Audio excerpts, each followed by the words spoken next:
10 Reasons Why Your Dog Ignores Your Commands. This is one of Adrian's articles. It can work well as a setup to promote brain training for dogs. Is your dog giving you deaf ears? When this happens, avoid repeating the command over and over and imposing yourself until you get a response. Instead, take a step back and consider the following scenarios, which are some of the most common issues encountered when training dogs. 1. Low-value treats. Are your treats worth working for? It's a romantic and hard to debunk myth that dogs work for us just to please us. In reality, as opportunistic beings, dogs are most likely thinking, "What's in it for me?" According to the Association of Pet Dog Trainers, APDT. The right use of treats can really make the difference between a dog who is eager to work and one who couldn't care less. The use of low-value treats, such as kibble, can be detrimental if your dog isn't excited by them, especially during the initial stages of learning or when there are distractions around, so make sure your treats are worthy of attention. Also remember to stick to treats which are soft, smelly, and in small bite-sized pieces. This allows your dog to quickly gobble up the reward and focus his attention back on you, rather than being distracted by a longer-lasting treat. A suggestion? Try to use what respected veterinarian, trainer and writer Dr. Ian Dunbar calls the Ferrari of dog treats: freeze-dried liver. 2. Low rate of reinforcement. Are you missing out on rewarding? In the initial stages of learning or when there are lots of distractions around, your dog may find sniffing the grass, looking around, marking territory and pulling on the leash more rewarding than training. Why is that? It's probably because there are stimuli that are extra interesting and are worth paying more attention to. If your dog has received little training in the past, he may have been doing this for a good part of his life. Increasing the rate of reinforcement during this time by giving your dog more treats for his training efforts may help to motivate him, and will teach him to pay more attention to you than to the distracting environmental stimuli. A low rate of reinforcement can also cause your dog to get frustrated and give up trying. Remember, during the initial stages of learning you need a continuous rate of reinforcement, giving rewards for every success, and only once your dog shows signs of responding well can you move on to a variable schedule, only giving treats for success every now and then. 3. High criteria. Are you asking too much at once? This is where the saying, "Be a splitter and not a lumper," comes into play. It is often tempting to try to teach new behaviors all at once in a single evening. When your dog stops working for you, you start thinking, "Am I asking for too much at once?" Truth is, often when dogs fail to respond to a command it is because it is too hard for them. So try not to ramp up the difficulty too quickly, rather, break the objective down into several attainable steps to help your dog succeed. As an example, if you were trying to train your dog to touch the tip of a target stick with his nose, you could reward him for touching any part of the stick at first. Over time, once your dog gets a hang of this, you could then move on to rewarding him only for touching the rounded tip at the top of the stick. Try your best to prevent your dog's progress from stalling, and do not make your training sessions too long, keep them short and sweet. 4. High level of distractions. Is there too much going on?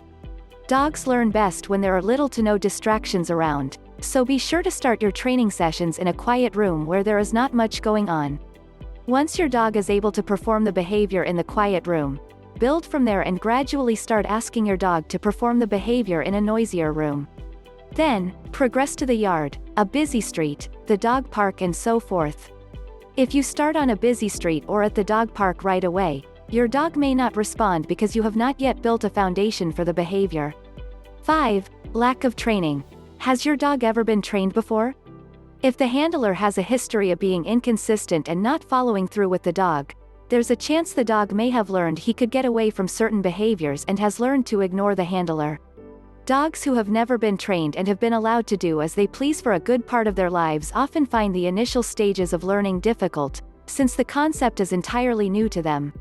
It is up to the handler to become interesting and worth listening to by investing in reward-based training methods, like the ones taught in Adrian Faricelli's Brain Training for Dogs course. 6. Unclear cues. Are you confusing your dog?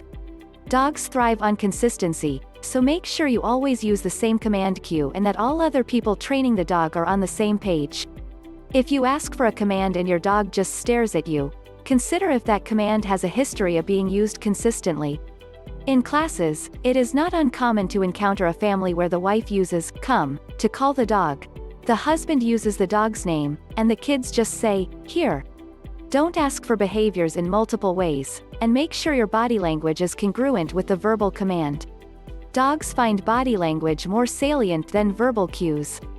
Also, try your best not to repeat commands over and over, otherwise your dog will learn not to listen to the first time you say it, but will wait for you to finish your sentence instead. 7. Frustration buildup. Are you getting frustrated? Dogs are masters in body language and they can easily detect frustration. When the handler's frustration builds up, dogs often shut down instead of becoming more compliant. In this case, it helps to ask the dog for a behavior he knows well, such as a sit, followed by a reward to end the session on a positive note. You can try the exercise again a little bit later, possibly further splitting the exercise into smaller sections if it was too hard for your dog. Also, keep in mind that if you start raising your voice, bending down or getting into your dog's face, you are intimidating him dog and he will feel the need to send you appeasement signals and default behaviors, rather than listening to your commands. 8. Emotional problems. Are emotions getting in the way?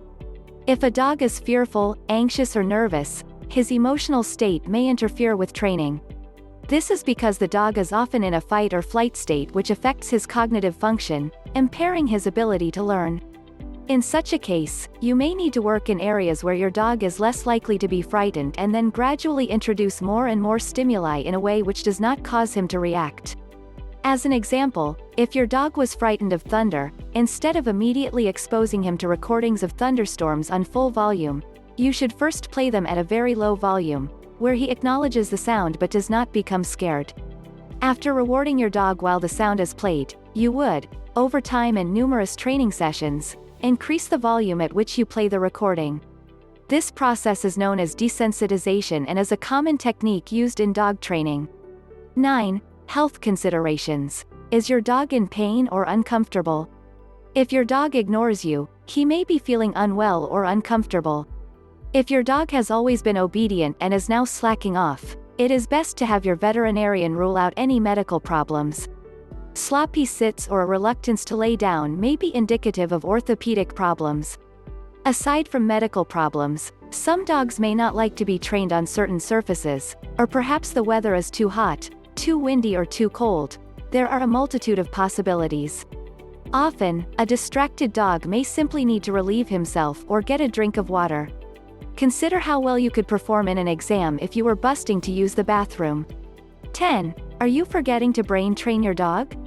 Many owners are not aware of this, but when it comes to dogs, idle minds are the devil's workshop. Yet many owners are happy to leave their dogs bored by the fireplace all day, leading to untold behavior problems. The simple secret to a well-trained dog is engaging their mind and getting them thinking. In the wild, before domestication, dogs would spend much of their lives performing tasks necessary for survival. Even in more modern history, dogs had special roles to perform in their relationships with humans. You can still see these natural drives in dogs today. For example, you will notice how beagles love to follow scents, how some terrier breeds love to dig, and how treeing coonhounds bark upon noticing prey up a tree. Unlike humans who perhaps dread the 9-to-5 grind, dogs actively want to work, and when they do not, they become prone to behavior problems, disobedience, and poor psychological well-being. Many owners spend thousands on dog training when the solution could be as simple as providing Rover with more mental stimulation.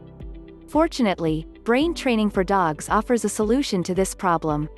Written by professionally certified trainer Adrian Faricelli CPD TCA, whose work has appeared in USA Today, EveryDog Magazine, Nest Pets and more, Brain Training for Dogs is one of the first training programs to not only teach obedience, better behavior, important skills and tricks, but to also work on increasing intelligence and engaging the dog's brain too.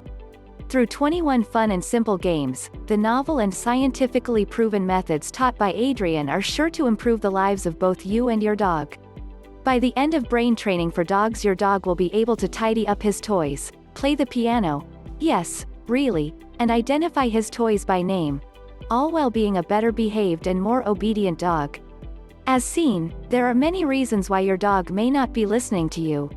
Don't quickly label your dog as stubborn. Don't begin shouting commands like a drill sergeant, and don't give up training altogether. Instead, try to give your dog a break and consider what may really be going on.